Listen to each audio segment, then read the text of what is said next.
हमारे चैनल को सब्सक्राइब करना ना भूलें। यहाँ हजारों कहानियां हैं आपके लिए। Moon night club, New York. एक 26 वर्षीय आकर्षक भारतीय युवक इसी नाइट क्लब के बियर काउंटर पर आराम से बियर पी रहा था। उसकी ऊंचाई लगभग 6 फीट 1 या 2 इंच ज्यादा रही होगी। उसने काले रंग की जीन्स पर हल्के नीले रंग की प्रिंटेड जर्सी पहन रखी थी। बिल्कुल गोरा रंग और चौड़ा माथा और जेल से सेट किए हुए परफेक्ट बाल। दाढ़ी साफ थी पर खूबसूरती से ट्रिम की हुई मूछें चेहरे को और आकर्षक बना रही थीं। रह रहकर उसकी नज़र दरवाजे की ओर जाती थी और अगले ही पल वो अपनी घड़ी में समय देख रहा था। उसके हाथ में एक लिमिटेड एडिशन वाली राडो की कीमती घड़ी थी जिस पर हीरे चढ़े हुए थे, जो उसकी धनाढ्यता को प्रदर्शित कर रहे थे। उसके चेहरे के भाव स्पष्ट रूप से बता रहे थे कि वो इस नाइट क्लब में किसी का इंतजार कर रहा था। ये था सम्राट सिंह राणावत। राणावत एम्पायर का सीईओ मात्र 26 वर्ष की आयु में ही एशिया की शीर्ष व्यापारियों में गिना जा चुका था। बार काउंटर से कुछ ही दूरी पर कान फाड़ देने वाला संगीत बज रहा था और सामने डांस फ्लोर पर लड़के लड़कियों के समूह नशे में पागलों की तरह इस संगीत पर नाच रहे थे। आज शनिवार की रात होने के कारण क्लब में भीड़ ज्यादा थी। सम्राट को ये सब देखकर काफी बेचैनी हो रही थी। उसे इस तरह का पागलपन बिल्कुल पसंद नहीं था, परंतु उसे इसे सहना पड़ रहा था। वो चाहे तो ये पूरा क्लब बुक कर सकता था, पर ये क्लब उसी व्यक्ति का था जिससे उसे मिलना था। उसे अपने पिता की बातें कानों में गूंज रही थीं। सम्राट, अपनी शान शौकत लेकर उसके सामने मत जाना। उसे अपनी ताकत दिखाने वाले लोग बिल्कुल पसंद नहीं हैं। और मैं नहीं चाहता कि इस बार तुम्हारी एक भी गलती हमारी जीती हुई बाजी राठौर के सर पर ताज पहना दे। मुझे किसी भी तरह से राजवीर सिंह चौहान का वोट अपने पक्ष में चाहिए। मुझे नहीं पता कि तुम ये कैसे करोगे। सम्राट ने चिंता में अपनी आंखें बंद कर लीं। ओह डैड, कहाँ फंसा दिया। आज उसे न्यूयॉर्क आए हुए 3 दिन हो चुके थे। बहुत मुश्किल से उसने इस क्लब का पता लगाया था जहां उसे अपनी खोज पूरी होने की उम्मीद थी। उसे तलाश थी अंडरवर्ल्ड के माफिया की, जिसका नाम था राजवीर सिंह चौहान, जो कि न्यूयॉर्क के कई दिन और रात क्लबों का मालिक होने के साथ साथ अंडरवर्ल्ड के व्यापार में भी अपना अच्छा खासा दबदबा रखता था। साथ ही भारतीय राजनीति में भी उसका वोट काफी मायने रखता था। सम्राट ने अपनी घड़ी देखी। अभी रात के 9 बज रहे थे, यानी कि उसे आने का समय अभी बाकी था। कहाँ फंसा दिया डैड ने मुझे। यहाँ बैठे बैठे मुझे पागल ही हो जाना है। कुछ देर के लिए बाहर जाकर ताज़ी हवा में सांस ले लेता हूँ। ये सोचकर सम्राट ने अपना खाली ग्लास टेबल पर रखा और आगे बढ़ ही रहा था कि उधर से तेजी से आती हुई एक लड़की से टकरा गया। आई एम सो सॉरी कहते कहते सम्राट 1 मिनट के लिए रुक गया। उसके सामने काली जीन्स और काली टी शर्ट पहने हुए एक अंग्रेज जैसी लड़की खड़ी थी। ये लड़की थी आंचल सिंह राठौर, राणावत के घोर दुश्मन की बेटी। व्हाट अ प्लेजेंट सरप्राइज, सम्राट के होठों से निकला। आंचल को देखते ही सम्राट का बिगड़ा हुआ मूड कुछ ज्यादा ही सुखद हो गया था, पर आंचल ने सम्राट को देखकर मुंह बनाया और एक गहरी सांस ली और कहा, oh no, not again man. पर मुझे तुम्हें देखकर कुछ ज्यादा ही खुशी हुई। वैसे तुम यहाँ क्या कर रही हो? तुमसे मतलब। आंचल चिढ़ गई। मत बताओ। सम्राट ने अपने कंधे उचका दिए। सम्राट को यहाँ देखकर वो समझ गई थी कि सम्राट यहाँ किस काम के लिए आया है। वहीं सम्राट आंचल के बारे में ज्यादा कुछ नहीं जानता था, जबकि राठौर की ओर से आंचल भी उसी काम के लिए यहाँ आई थी। राठौर और राणावत के बीच घोर दुश्मनी थी। दोनों एक दूसरे के कट्टर शत्रु थे। लगता है कि राणावत के संपर्क काफी कमजोर हो गए हैं, जिसके कारण उनके पास फालतू का समय ज्यादा बढ़ गया है। खुद हर चीज पता लगाने में जुट गए हैं। पहले अपने दोस्तों और दुश्मनों की सूची तो पता कर लो, उसके बाद कुछ पूछने की जरूरत नहीं पड़ेगी। इतना कहकर उसने हल्के से सम्राट को धक्का दिया और आगे चली गई। आंचल को यहाँ देखकर सम्राट ने बाहर जाने का इरादा छोड़ दिया और वापस जाकर फिर से उसी कुर्सी पर बैठ गया जिस पर वो पहले बैठा था। हे यू, तुम मेरे बारे में इतना सब कुछ कैसे जानती हो? आंचल अभी अपना ऑर्डर दे ही रही थी कि उसके कानों में सम्राट की आवाज पड़ी। सम्राट को वापस बियर काउंटर पर देखकर आंचल ने गुस्से से अपनी आंखें बंद कर लीं। ओह माय गॉड, मैं जितना ही इस लड़के से उलझना नहीं चाहती, उतना ही मेरे रास्ते का रोड़ा बनकर खड़ा हो जाता है। यस मैम, काउंटर पर खड़े लड़के ने पूछा। 1 कैन बियर। ऑर्डर देकर आंचल ने अपना फोन निकालकर वहीं काउंटर पर रख दिया। And you sir? आंचल का ऑर्डर लेने के बाद काउंटर पर मौजूद लड़के ने सम्राट की ओर देखा। जहर लाकर दे दो इसे, पीकर मर ही जाए, आंचल गुस्से में बोली। काउंटर पर मौजूद लड़के को आंचल की बात समझ में नहीं आई, लेकिन सम्राट सर झुकाते हुए हल्के से मुस्कुरा दिया। काउंटर पर मौजूद लड़का भी हल्के से मुस्कुरा दिया। वो समझ गया कि सम्राट को भी बियर ही चाहिए थी। आंचल ने अफसोस से सर हिलाया। आह, ये नकलची राणावत। तभी उसके फोन की मैसेज टोन बजी। आंचल ने तुरंत फोन उठाकर देखा। उसके फोन पर एक मैसेज था, उसे लॉबी में बुलाया गया था। उसने मैसेज पढ़ा और अपना फोन लेकर दूसरे फ्लोर पर दौड़ती हुई चली गई। काउंटर पर मौजूद लड़का जब तक इन दोनों का ऑर्डर लेकर वापस काउंटर पर आया था, तब तक कोई भी अपना ऑर्डर लेने के लिए वहां मौजूद नहीं था। आखिर कहाँ गए थे दोनों? कंधे उचकाकर वेटर अपने काम में लग गया, जहां ऑर्डरों की भीड़ कुछ ज्यादा ही थी। आंचल ने लॉबी का दरवाजा खोला तो वहां पर सम्राट पहले से ही मौजूद था। आज का दिन ही खराब है, सम्राट को देखकर आंचल ने बेहद अफसोस के साथ कहा और वो अंदर आ गई। वहां मौजूद आदमियों ने उसकी तलाशी ली और उसका फोन और बंदूक निकालकर एक तरफ रख दिया। एक तरफ दूसरी फोन और बंदूक रखी हुई थी, जो शायद सम्राट की थी।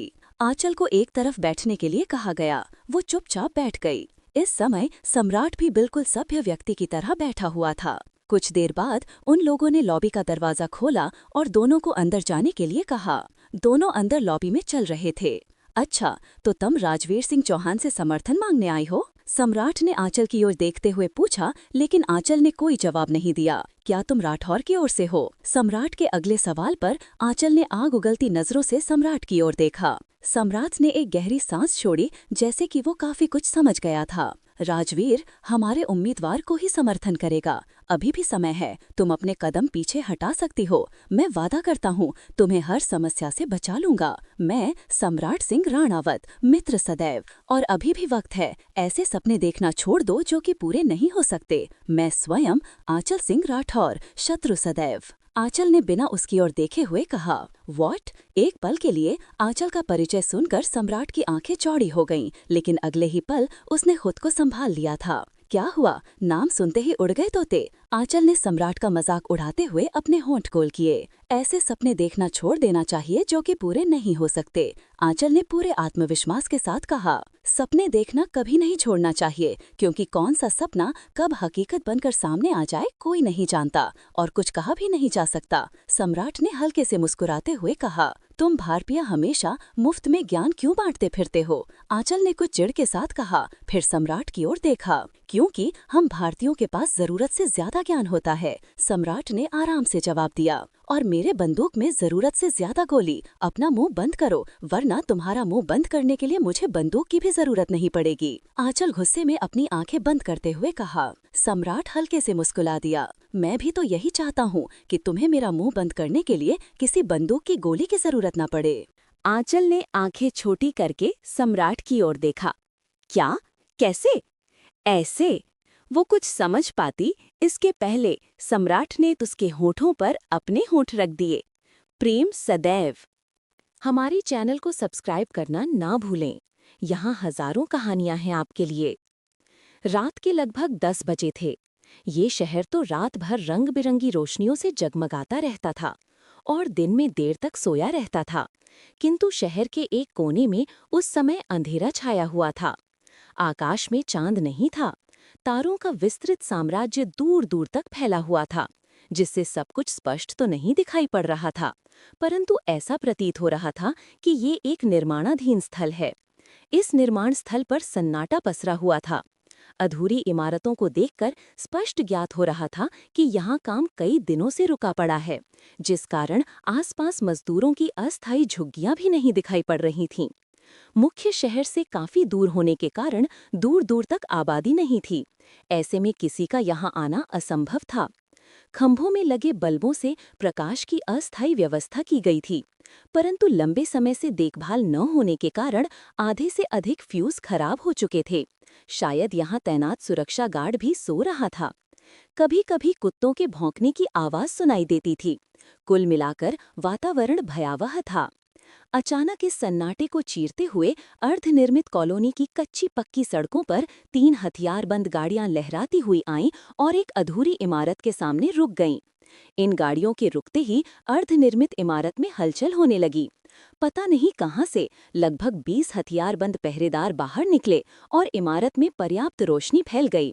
सभी पहरेदार काले रंग के कपड़े पहने हुए थे और सभी के पास आधुनिक हथियार थे। तभी बीच वाली गाड़ी का पिछला दरवाजा खुला और लगभग 27-28 वर्षीय एक अंग्रेज जैसा दिखने वाला काले सूट में सजा एक नवयुवक उतरा।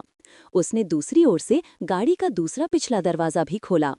उस ओर से काली जीन्स, काली टोपी, काली जैकेट पहने हुए और आंखों पर काले चश्मे लगाए हुए एक लड़की निकली।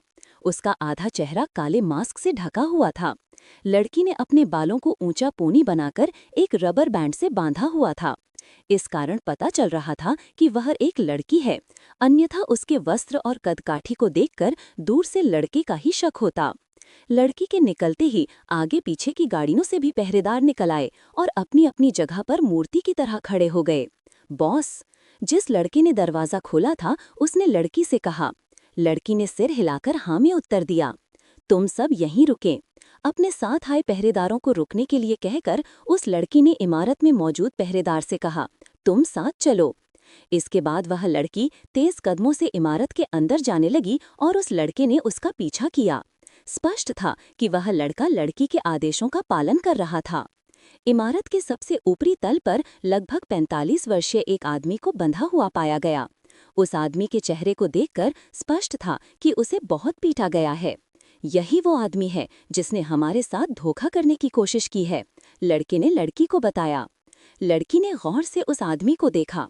उसके चश्मों के भीतर उसकी आंखें चमक उठी थीं। परंतु ये किस प्रकार की चमक थी और क्या था काले चश्मों के पीछे छिपे होने के कारण किसी को कुछ समझ में नहीं आया। परंतु जो भी हो, चश्मों के पीछे से लड़की की आंखें खतरनाक ढंग से चमकी थीं, जैसे शिकारी की आंखें अपने शिकार को देखकर चमक उठती हैं। क्या हुआ, कुछ बताया इसने? लड़के ने अपने पास खड़े काले सूट में सजे पहरेदार से पूछा। पहरेदार ने सिर हिलाकर इनकार किया।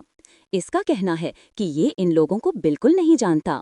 वह पहरेदार कुछ और बताता, इससे पहले ही लड़की ने हाथ उठाकर उस आदमी को कुछ भी बोलने से रोक दिया। कोई बात नहीं, आज के बाद इसे कोई पहचान नहीं पाएगा, लड़के ने व्यंग्य किया। लड़की स्वयं चलकर उस आदमी के पास खड़ी हो गई। तो तुम्हारा कहना यह है कि तुमने बिना जाने पहचाने ही उस आदमी को अपनी करोड़ों की जमीन दे दी? लड़की ने पहली बार मुंह खोला, परंतु वह जितनी सुंदर दिख रही थी उसकी आवाज उतनी ही ठंडी थी। बंधे हुए आदमी ने लड़की की आवाज में अपनी मौत की ठंडी सांस महसूस की। आंचल, मैम, तुम्हारा चेहरा साफ बता रहा है कि तुम मुझे सिर्फ नाम से नहीं काम से भी जानते हो। That's good. लड़की के चेहरे पर एक तीखी मुस्कान फैल गई। उसके बाद भी तुमने ये हिम्मत कैसे की? लड़की ने अपने चश्मे उतारे और सामने बंधे हुए आदमी की आंखों में देखते हुए ठंडी आवाज में पूछा। आवाज भले ही तेज न हो, पर उसकी गूंज चाकू से भी तेज सीने तक पहुंच रही थी। आंचल सिंह राठौर, उम्र मात्र 22 वर्ष, दूधिया रंग जिसमें एक चुटकी सिंदूर मिलाया गया हो, लंबाई 5 फुट 6 इंच, घने लंबे कमर तक आते हुए काले बाल, बड़ी बड़ी नीली आंखें और उन पर लंबी पलकों का घना पहरा, होंठ गुलाब की पंखुड़ियों जैसे लाल। ऐसा लगता था जैसे किसी ने गुलाब की पंखुड़ियों को भिगाकर होठों पर रख दिया हो और दांतों की जगह पर सफेद मोती सावधानी से सजा दिए हों। चेहरे पर दुनिया भर की मासूमियत पहली नजर में देखने वालों को जीती जागती कांच की गुड़िया देखने का एहसास कराती थी। हमारे चैनल को सब्सक्राइब करना न भूलें। यहाँ हजारों कहानियां हैं आपके लिए, पर जो लोग उसे जानते थे वे जानते थे कि इस मासूम चेहरे के पीछे कौन छुपा हुआ था। एक खतरनाक गैंगस्टर जो किसी की भी जान लेने में एक पल नहीं सोचती थी। मारपीट, लूटपाट, यहाँ तक कि हथियारों की तस्करी और हत्या के न जाने कितने मामले उसके नाम दर्ज थे, पर उसका असली नाम भी किसी को पता नहीं था। ये नाम आज उसे उसके दुश्मनों ने दिया था, क्योंकि वे उसकी आंच तक को बर्दाश्त नहीं कर पाते थे। वो कहने को तो गैंगस्टर एल्फ्रेड की नातिन थी, पर एल्फ्रेड की मौत के बाद उसने पूरी तरह से इस अंधेरी दुनिया में अपना कदम न सिर्फ रख लिया था, बल्कि अच्छे से जमा भी लिया था, जिसके कारण मात्र 2 साल से भी कम समय में आंच के नाम का डंका पूरे लंदन में बज चुका था। इस समय आंच के साथ जो 27-28 साल का अंग्रेज जैसा दिखने वाला लड़का था, वो अल्फांसो था, आंच का सबसे खास विश्वास पात्र आदमी। आज के सवाल से वो आदमी बुरी तरह से दहल गया था। मैं सच कहता हूँ, मुझे नहीं पता कि वो किसके लिए काम करते हैं और कौन है। उन्होंने मेरी जमीन के लिए मुझे अच्छे पैसे देने का प्रस्ताव दिया था, इसलिए मैं उन्हें अपनी जमीन देने के लिए राजी हो गया था। मुझे बिल्कुल नहीं पता था कि आपका भी मेरी ही जमीन में इंटरेस्ट है, वरना मैं ऐसी गलती कभी नहीं करता। आदमी हाथ जोड़ते हुए मिनमिनाया। राजी हो गया था, इसका क्या मतलब? क्या तुमने अभी उन्हें अपनी जमीन नहीं दी? आँच ने पूछा। आदमी ने इनकार में सिर हिलाया। नहीं, अभी मैंने उनके साथ किसी पेपर पर हस्ताक्षर नहीं किए हैं। तो फिर तुम्हारे घर में इतने पैसे कहाँ से आए? अब की बार अल्फांसो ने आगे आते हुए पूछा। वो उन्होंने अग्रीमेंट में एडवांस के रूप में दिए थे, आदमी तेजी से बोला। बतौर एडवांस इतनी बड़ी रकम? आज के होंठ तीखी मुस्कुराहट में फैले। आदमी ने सूखे गले से हाँ में सिर हिलाया। कौन था वो आदमी? आँच ने गरजते हुए पूछा। मुझे नहीं पता, वो कोई भारतीय था, शायद वो किसी इन्वेस्टर का आदमी था, आदमी ने सोचते हुए बताया। भारतीय? क्या कोई इन्वेस्टर हमारे इलाके में निवेश करना चाहता है? आँच के माथे पर सोचने के अंदाज में शिकन उभरी। कहीं ये वही तो नहीं जिसके बारे में सीनियर बात कर रहे थे? आँच ने अल्फांसो की तरफ देखा। हम कल तक उस आदमी का पता लगा लेंगे, शायद सीनियर मास्टर को इस बारे में जानकारी हो, अल्फांसो ने कहा। जितनी जल्दी हो सके, आँच ने कहा। आँच ने अल्फांसो को कुछ इशारा किया। अल्फांसो ने एक फाइल खोलकर आदमी के सामने रख ली। साइन करो। पर मैंने उससे एडवांस ले लिए हैं, वो मुझे नहीं छोड़ेगा, आदमी ने कांपते हाथों से पेन उठाते हुए कहा। तुम उसकी चिंता मत करो, उसे हम भी नहीं छोड़ेंगे, और अगर तुमने साइन नहीं किया तो तुम्हें भी नहीं छोड़ेंगे, अल्फांसो ने आँच की तरफ देखते हुए कहा। आँच को जो चीज पसंद आ जाती है वो चीज आँच की ही होती है, वरना आँच की आँच में कोई जिंदा नहीं बचता, आँच ने निशब्द आवाज में आदमी की तरफ देखते हुए कहा। आदमी ने घबराते हुए कांपते हाथों से फाइल पर हस्ताक्षर कर दिए। अंदाज ऐसा था जैसे वो अपने मौत के फरमान पर खुद अपने हस्ताक्षर कर रहा हो। अल्फांसो ने आदमी के सामने से फाइल उठाई और आँच की तरफ बढ़ाई। आँच ने उस फाइल पर सरसरी निगाह डालते हुए अल्फांसो के हवाले कर दिया और अपने जीन्स के पॉकेट में दोनों हाथ डालते हुए लापरवाही से आगे बढ़ने लगी। इस आदमी का क्या करना है? अल्फांसो ने पूछा। इसने जितने एडवांस में पैसे लिए हैं, इसके उतने ही टुकड़े करके उस आदमी को भेज दो। उसने आँच की पसंद की हुई चीज पर नजर डालने की कोशिश की है। एक दुश्मनी तो बनती है और दुश्मन को तोहफा भी। आखिर दुश्मन को भी तो पता होना चाहिए। ऐसे ही लोग आँच को आँच नहीं कहते, दुश्मन जान कहते हैं, एनिमी फॉरएवर। लापरवाही से कहकर आँच आगे बढ़ गई। अंदाज ऐसा था जैसे किसी को उसका मनपसंद गिफ्ट भेजवा रही हो, वो भी फ्री ऑफ कॉस्ट। अल्फांसो ने अपने आदमियों को इशारा किया। इन दोनों के वहां से निकलते ही आदमी अपने काम पर लग गए। आज जब तक नीचे अपनी गाड़ी तक पहुंची, उस आदमी की हृदय विदारक चीखें गूंजकर शांत हो चुकी थीं, और फिर माहौल में पसर गया था मौत का सन्नाटा। कुछ ही देर में इस सन्नाटे को चीरती हुई वे गाड़ियां वापस उसी जगह लौट पड़ी जहां से आई थीं, लंदन, यूके। एक 20 मंजिला इमारत के मीटिंग रूम में गहरा अंधेरा फैला हुआ था और बिल्कुल पिन ड्रॉप साइलेंट। सामने प्रोजेक्टर के जरिए स्क्रीन पर एक बिल्डिंग की तस्वीरें दिखाई जा रही थीं और उसके साथ इंफॉर्मेशन टेक्नोलॉजी से संबंधित कुछ वीडियो चल रहे थे। उन वीडियोस को देखने से ऐसा लग रहा था कि कोई मार्केट में एक नया प्रोडक्ट लॉन्च होने वाला है। डिजाइनिंग से लेकर ग्राफिक्स तक कमाल की थीं। प्रोजेक्टर के रुकने पर मीटिंग हॉल की सारी लाइट ऑन हो गई। अब देखने पर पता चल रहा था कि वहां पर करीब 6 लोग बैठे थे। सबके शरीर पर कीमती बिजनेस सूट थे जो साफ साफ इस बात की गवाही दे रहे थे कि ये 6 लोग कॉरपोरेट सेक्टर के जाने माने नाम हैं। इन 6 में से एक की उम्र करीब 50 से 40 साल के बीच थी तथा एक बिल्कुल नौजवान लड़का था जिसकी उम्र मुश्किल से 25 साल थी। जो 5 आदमी अधिक उम्र के थे वे चेहरे से विदेशी लग रहे थे और उनके चेहरों पर कुछ गंभीर असमंजस के भाव थे। वहीं ये 25 साल का नौजवान बिल्कुल कॉन्फिडेंट एक भारतीय था। कौन था ये? हमारे चैनल को सब्सक्राइब करना न भूलें। यहाँ हजारों कहानियाँ हैं आपके लिए। क्या हुआ? आप लोग कुछ बोल क्यों नहीं रहे हैं? लगता है कि आप लोगों को मेरा प्रोजेक्ट पसंद नहीं आया। लड़के ने एक नज़र अपने सामने बैठे सारे बिजनेसमैन पर डाली, जो आंखों ही आंखों में एक दूसरे से कुछ सलाह मशवरा कर रहे थे। सबके चेहरे पर एक डर भी फैला हुआ था, जैसे कि हाँ बोलने से पहले सोच रहे थे और ना बोलने की हिम्मत नहीं थी। पहले तो आप लोग बिल्कुल रिलैक्स हो जाइए। मैंने पहले ही कह दिया था कि आप लोगों पर कोई जोर जबरदस्ती नहीं है। अगर आप साथ काम करना चाहें तो मोस्ट वेलकम, और अगर इंटरेस्टेड नहीं हो तो बेझिझक यहाँ से उठकर जा सकते हैं, आपको कोई नहीं रोकेगा। कहकर लड़के ने अपने सामने रखी फाइल क्लोज करने के लिए आगे हाथ बढ़ाया। तभी उन 5 में से एक ने उस फाइल पर अपना हाथ रख दिया। लड़के ने हैरानी में उसकी तरफ अपनी आंखें उठाईं। पसंद? हमें आपका प्रोजेक्ट केवल पसंद नहीं आया मिस्टर सम्राट, बल्कि बेहद पसंद आया है। हम सब आपके इस प्रोजेक्ट में साथ काम करने को तैयार हैं। सामने बैठे हुए दूसरे इंसान ने अंग्रेजी में कहा। तो फिर ये डील मैं पक्की समझूं?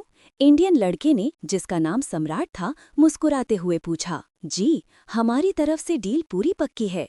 जिस तरह से आपकी कंपनी ने पिछले 1 सप्ताह में ही अपनी सारी कॉम्पिटिटिव कंपनियों को पीछे छोड़ते हुए इस फील्ड में अपना नाम बनाया है, उसको देखते हुए हम सब आपके साथ पहले से ही काम करना चाहते थे, पर आपने सामने डील ऑफर की है।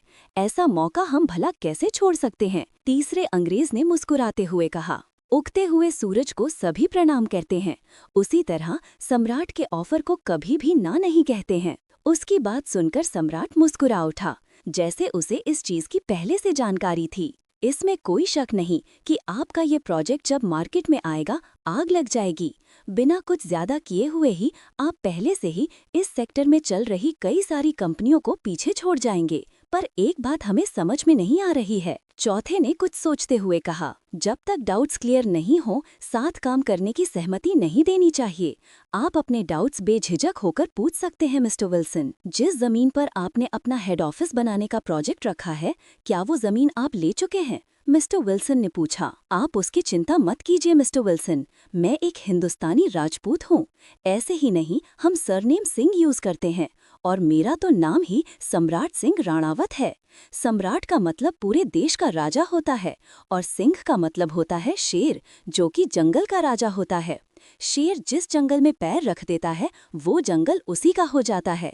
ये मैटर नहीं करता कि उससे पहले उस जंगल में किसका राज चलता था। उसी तरह से सम्राट सिंह राणावत की नज़र जिस जमीन पर पड़ जाती है वो उसकी हो जाती है। ये पुरानी बात हो जाती है कि पहले उस जमीन का मालिक कौन था। सम्राट ने खतरनाक अंदाज में कहा। Nice attitude, I liked. Mister Wilson ने समझते हुए हाँ में सिर हिलाया। जाने क्यों सम्राट का एटीट्यूड उन्हें किसी और की याद दिला रहा था, और इसी कारण इन 5 अंग्रेजों में केवल मिस्टर विल्सन के पास ही उनका सेल्फ कॉन्फिडेंस थोड़ी ही मात्रा में सही लेकिन बचा हुआ था। मिस्टर सम्राट, अगर हम आपके रिकॉर्ड्स पर ध्यान दें, आपके अंदर इतनी कैपेसिटी है कि आप अकेले ही इस प्रोडक्ट को बना भी सकते हैं और मार्केट में लॉन्च भी कर सकते हैं। आपको मैन्युफैक्चरिंग से लेकर मार्केटिंग तक कहीं कोई प्रॉब्लम नहीं है और ना ही कोई आपके सामने खड़े होने की हिम्मत कर पाएगा। लेकिन फिर भी आप हम लोगों के साथ मिलकर काम करना चाहते हैं, ऐसा क्यों? मिस्टर विल्सन ने आगे झुकते हुए पूछा। यस मिस्टर सम्राट, यही बात मेरी भी है। अगर आप अकेले ही इस प्रोडक्ट की प्रोडक्शन करते हैं और मार्केट में लॉन्च करते हैं तो सारा प्रॉफिट आपका ही होगा, पर आप हमें अपने प्रॉफिट में हिस्सा देना चाहते हैं, क्यों? अब की बार 5वें अंग्रेज ने कहा। सबकी बात सुनकर सम्राट ने एक गहरी सांस छोड़ी और अपने सामने रखी हुई फाइल को क्लोज किया। अगले ही पल वो अपनी सीट से उठकर प्रोजेक्टर के सामने गया। सम्राट के हाव भाव को देखकर इन 5 को सांप सूंघ गया था। उन्हें ऐसा लगने लगा जैसे कि उन्होंने ये सवाल पूछकर कोई गलती तो नहीं कर दी थी, क्योंकि सम्राट के बारे में बहुत कुछ उन लोगों ने सुन रखा था। आपकी बात सही है, मेरे अंदर इतनी कैपेसिटी है कि मैं अकेले ही इस प्रोडक्ट को बना सकता हूँ और मार्केट में लॉन्च कर सकता हूँ, प्रोडक्ट को चला भी सकता हूँ और टोटल प्रॉफिट्स का मालिक बन सकता हूँ। पर मैंने आप लोगों को अपने साथ काम करने के लिए चुना है। क्यों? ये बात आप लोगों को समझ में नहीं आ रही। आहा हा हा, अरे यार, ये क्यों ही तो सारे फसाद की जड़ होती है।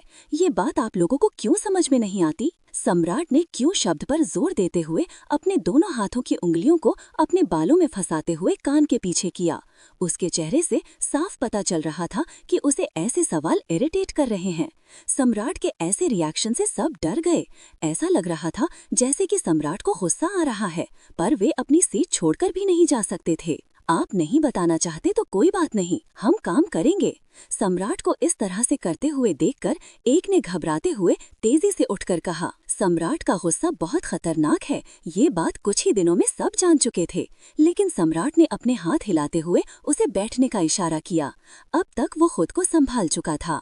हमारे चैनल को सब्सक्राइब करना ना भूलें। यहाँ हजारों कहानियां हैं आपके लिए। सम्राट का गुस्सा बहुत खतरनाक था, ये बात कुछ ही दिनों में सब जान चुके थे, किंतु सम्राट ने अपने हाथ हिलाते हुए उसे बैठने का इशारा किया। अब तक वो खुद को संभाल चुका था। आप सब ने समुद्र तो जरूर देखा होगा। ऊपर वाले ने सारे एक्वेटिक प्लांट्स और एनिमल्स के लिए समुद्र बनाया है। एक तरह से उन सबका घर है। सबकी जरूरत वहीं से पूरी होती है। समुद्र में बड़ी मछलियां भी रहती हैं, छोटी मछलियां भी। समुद्री शिकार पर सबसे पहले बड़ी मछलियों का हक होता है, लेकिन अगर बड़ी मछली का पेट भर जाने के बाद भी कुछ बचता है, या फिर बड़ी मछली के दांत में फंसे हुए टुकड़ों पर छोटी मछली का पेट भर सकता है, तो मुझे लगता है कि बड़ी मछली को अपना मुंह खोल देना चाहिए। इससे दो फायदे होंगे, दांतों की सफाई भी होती रहेगी और आसपास की छोटी मछलियां बिना कुछ किए हुए खा पीकर खुश भी रहेंगी। मुझे आशा है कि आप लोगों को मेरी बात समझ में आ गई होगी। सम्राट ने टेढ़ी नजर से उन सब पर देखते हुए कहा, लेकिन ये बात छोटी मछलियों को हमेशा याद रखनी चाहिए। अगर किसी मछली ने उसके दांत में दर्द किया तो वो बड़ी मछली उसे चबाने से भी नहीं छोड़ेगी। इसलिए सोच समझकर फैसला लीजिएगा। आगे बढ़े हुए कदम पीछे लेने की इजाजत नहीं है। सम्राट के लहजे में वार्निंग थी, जिसे सब समझ रहे थे। हम आपको ऐसा कोई मौका नहीं देंगे, सब ने एक साथ तेजी से कहा। मौका देना भी नहीं चाहिए, वरना मैं आप लोगों को सांस लेने का भी मौका नहीं दूंगा।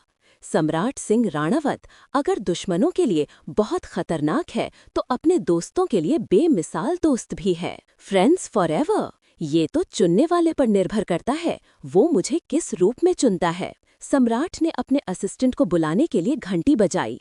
असिस्टेंट के आते ही उसने सबके सामने कागज रख दिए। सब हस्ताक्षर करके सम्राट से हाथ मिलाते हुए मीटिंग रूम से बाहर निकलने लगे। तभी मिस्टर विल्सन रुक गए। क्या हुआ मिस्टर विल्सन, कोई समस्या है? सम्राट ने पूछा। मिस्टर विल्सन ने कुछ सोचते हुए इनकार में सिर हिलाया, पर उनके चेहरे पर उनकी उलझन साफ साफ देखी जा रही थी। सम्राट आगे बढ़कर कुछ पूछता, उसके पहले ही बाहर से गार्ड आया और उसने असिस्टेंट के कान में कुछ कहा।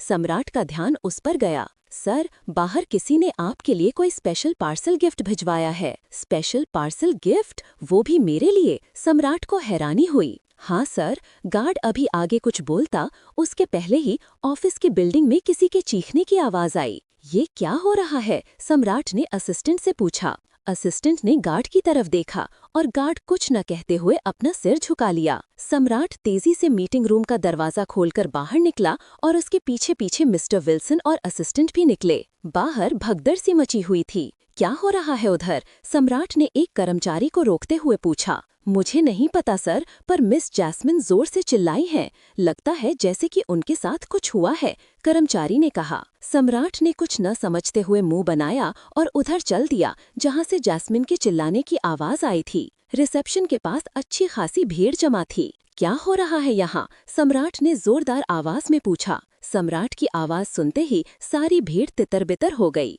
भीड़ के हटते ही मिस जैस्मिन अपने सिर को पकड़े हुए दिखाई दी। उनकी हालत बहुत खराब थी और उनके पास एक पेटी आधी खुली हुई पड़ी थी। क्या हुआ मिस जैस्मिन, क्या आप ठीक हैं? सम्राट ने एक नज़र जैस्मिन की हालत पर डालते हुए पूछा। वो बुरी तरह से कांप रही थी। उसने कांपते हाथों से उस पार्सल गिफ्ट की तरफ इशारा किया। सर, ये आपके लिए आया था। आपकी अनुपस्थिति में मैडम ने खोलकर देखा, पर एक दूसरे कर्मचारी ने तेजी से पार्सल का ढक्कन बंद करते हुए कहा। उसमें क्या है? सम्राट ने पूछा। कुछ नहीं सर, कर्मचारी ने घबराते हुए जवाब दिया। वहीं जैस्मिन के मुंह से तो आवाज भी नहीं निकल रही थी। खोलो इसे, सम्राट ने लगभग आदेश देते हुए कहा। सर कृपया, कर्मचारी बोल ही रहा था कि सम्राट ने खुद गुस्से में आगे बढ़कर उस पार्सल का ढक्कन खोल दिया। अंदर का नजारा देखकर एक पल के लिए सम्राट का भी दिमाग घूम गया। ऐसा लग रहा था जैसे किसी कसाई ने किसी बकरे को हलाल करके उसके छोटे छोटे टुकड़े बनाकर इस डिब्बे में रख छोड़ा है। ये किसने भेजा है? कौन लेकर आया था इसे? सम्राट ने गुस्से में चिल्लाते हुए पूछा। सर, ये लिफ्ट में रखा हुआ था और इसके साथ ये कागज लगा हुआ था। कांपते हाथों से जैस्मिन ने एक कागज सम्राट की तरफ बढ़ाते हुए कहा, मिस्टर XYZ, जो भी हो, आपने मेरी पसंद की हुई चीज पर अपनी नजर डाली थी। वैसे तो मेरी पसंद की हुई चीज हर किसी को पसंद आ जाती है, इसमें आपकी कोई गलती नहीं, इसलिए आपको माफ किया। पर आपने उसे हासिल करने की गुस्ताखी की है। आपने जितने पैसे उस जमीन को हासिल करने के लिए बतौर एडवांस दिए थे, उतने ही उस जमीन के भूतपूर्व मालिक के शरीर के टुकड़े आपको गिफ्ट के रूप में भिजवाए जा रहे हैं। उम्मीद है आपको ये गिफ्ट पसंद आएगा।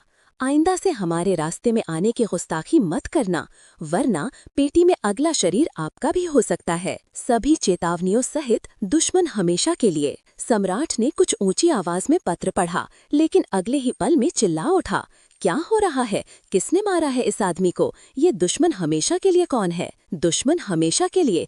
एक साथ कई होठों ने एक साथ ये नाम दोहराया, लेकिन पूरा नाम लेने से पहले सबके होठों पर ताला पड़ गया था। पूरे हॉल में शांति का साम्राज्य था। कोई मुझे बताएगा भी कि ये दुश्मन हमेशा के लिए कौन है? तुम सबके चेहरे देखने के बाद साफ पता चल रहा है कि तुम सब इस नाम से अच्छे से वाकिफ हो। सबको एक दूसरे का चेहरा देखते हुए सम्राट ने गुस्से के साथ हल्के से चिढ़ से पूछा,